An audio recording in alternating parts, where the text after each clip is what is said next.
Welcome to accounts classes. Today we'll discuss some special entries and questions. Let's start.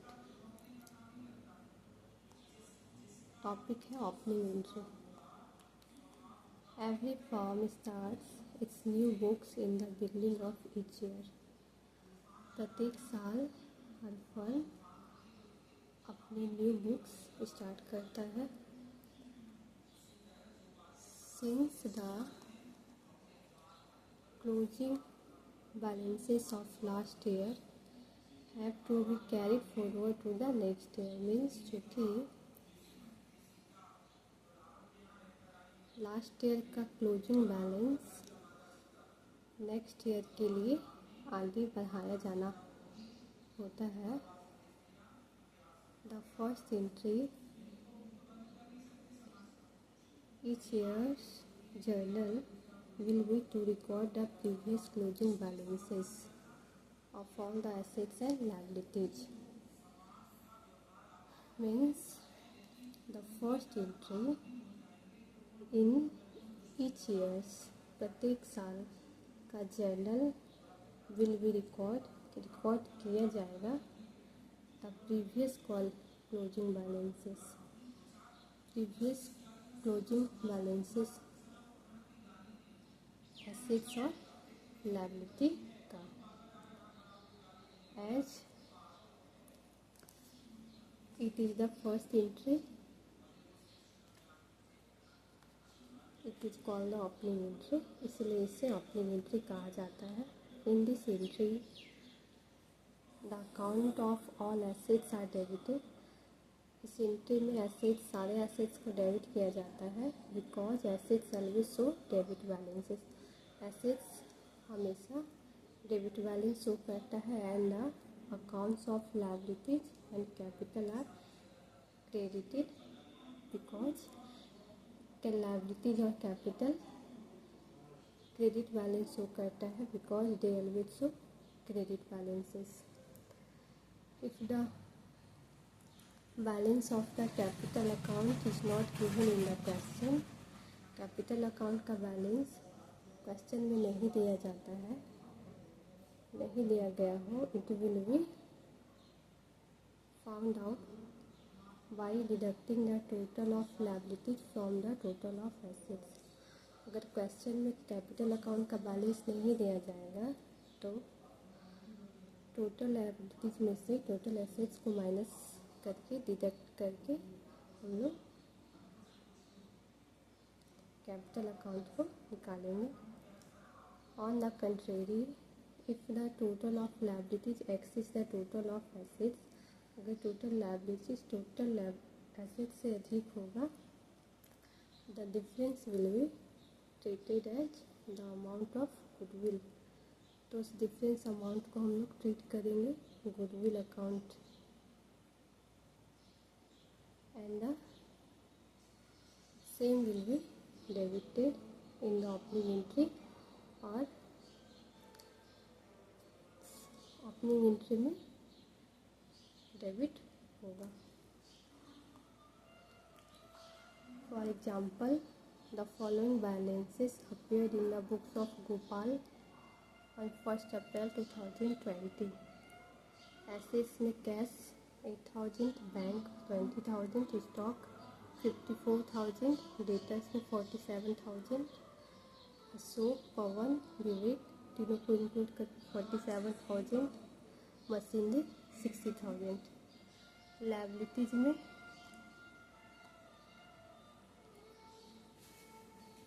Debtors 20,000 दोनों को include करके capital 2 lakh.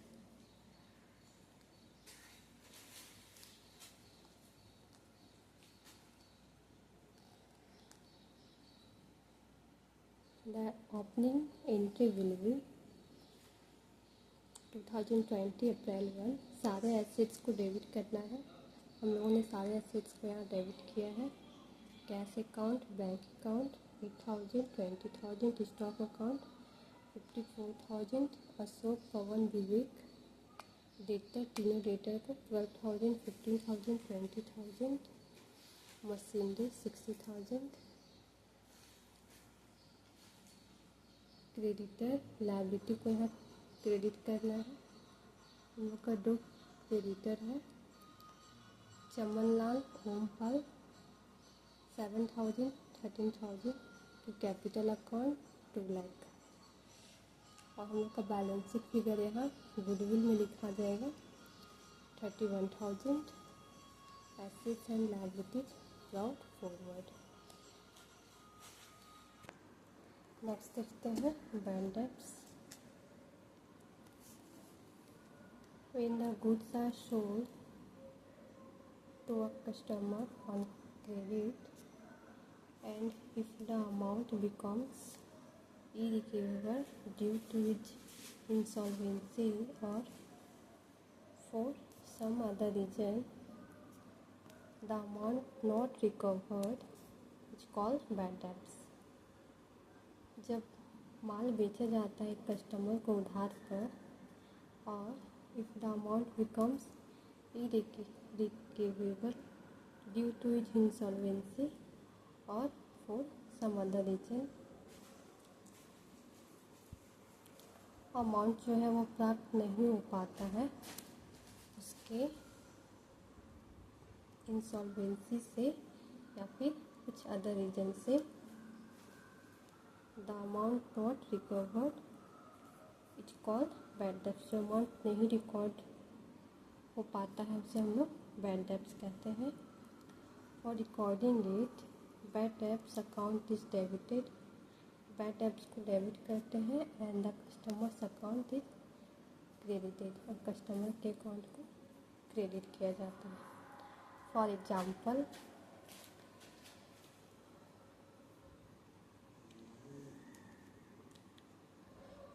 Ravi, who orders ₹10,000, is declared insolvent and 30 paise in a rupee is received from his estate. The journal entry below.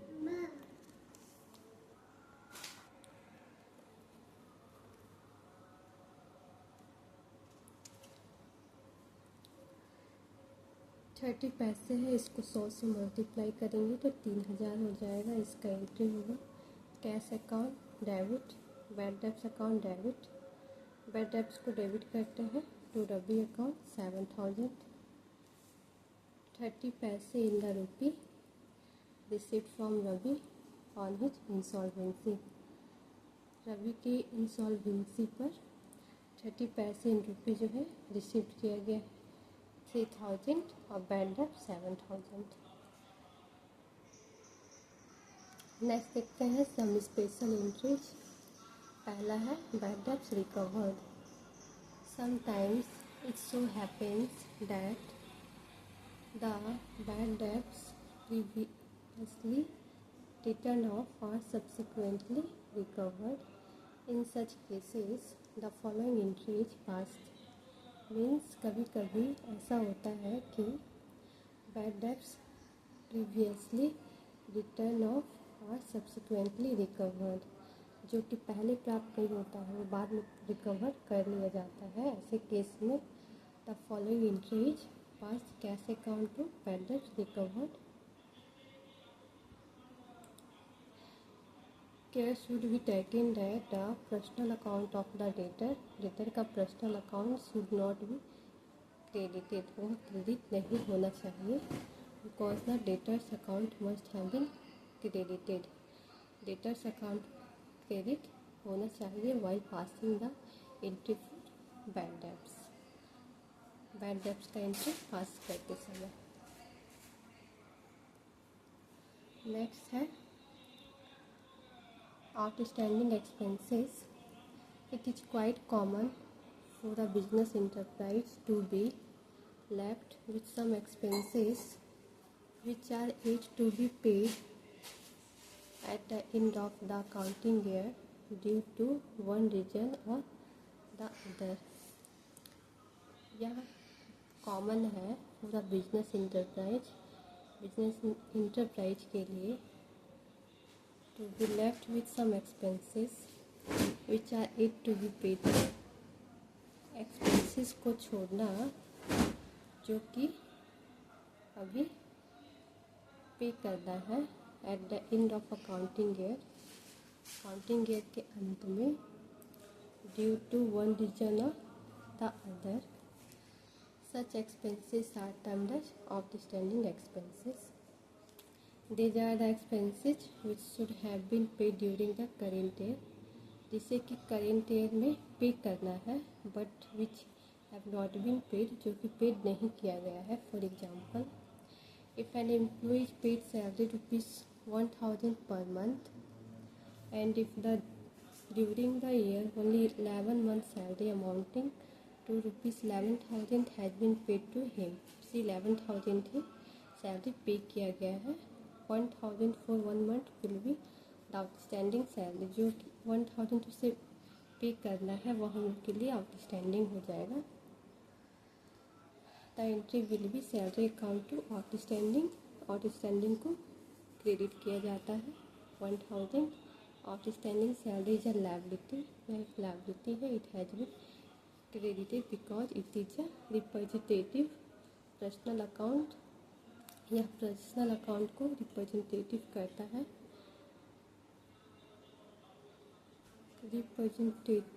Representing the employees to whom salaries are to be paid, जिस employee को salary pay करता है.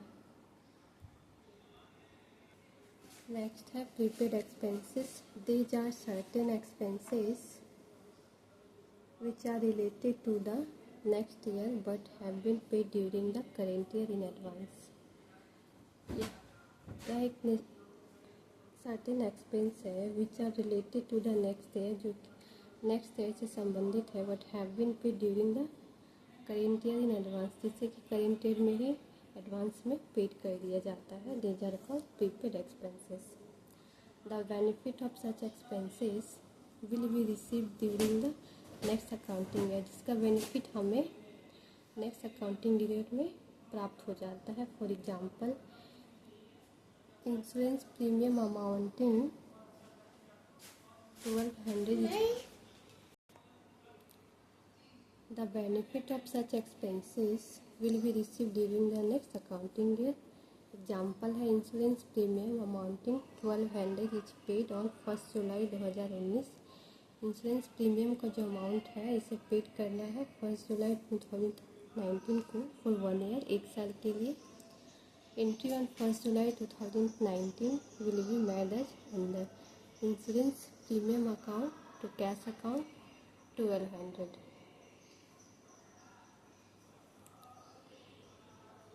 इसमें 1,200 का amount लिख दिया जाएगा insurance premium to cash account.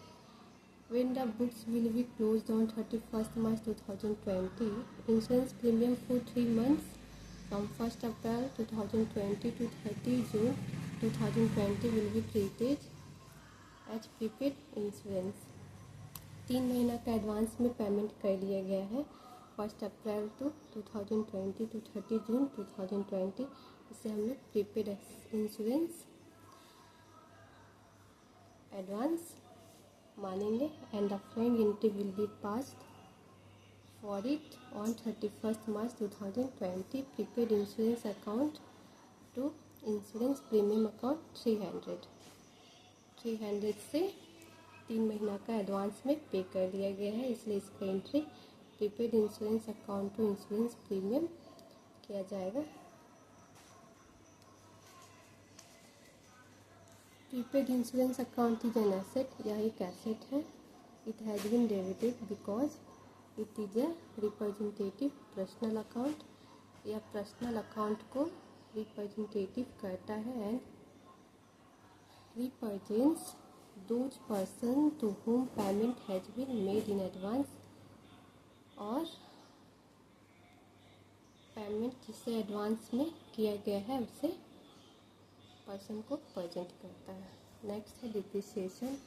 It is a permanent and continuing decrease in the value of assets and account of wear and tear of and passage of time. समय के दौरान संपत्ति के मूल्य में गिरावट आते जाता है और संपत्ति का प्राइस जो है वो कम होती जाती है, उसकी वैल्यू में कमी आती है, जिसे कि हम लोग डिप्रिसिएशन कहते हैं। It is a business expense, या बिजनेस के लिए खर्चा है। और it is not paid in cash, cash में पेड नहीं किया जाता है। Depreciation is a nominal account है, एक नॉमिनल अकाउंट है, since it represent a loss, इसलिए यह रिप्रेजेंट करता है लॉस को, एंड हेंस इज डेबिटेड, इसे डेबिट किया जाता है। Asset account will be credited as its value which reduces due to depreciation. Asset account will be, asset account हम लोग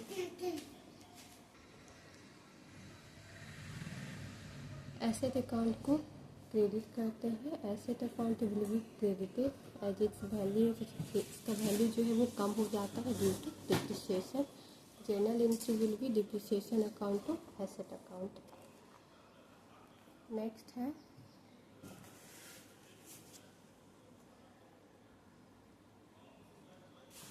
interest on capital. In order to ascertain the true efficiency of the business, it is a normal practice to charge business with interest on proprietor's capital. Profits left after charging the amount of such interest are the real profits earned by the business. Business के efficiency को, सही efficiency को निश्चित करने के लिए यह normal है चार्ज करना business with interest on proprietor's capital, proprietor's के कैपिटल पर इंटरेस्ट चार्ज करना।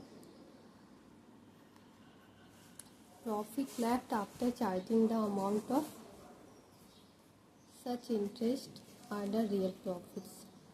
Profit left after charging the amount of such interest, interest का अमाउंट चार्ज करके such interest are real profits.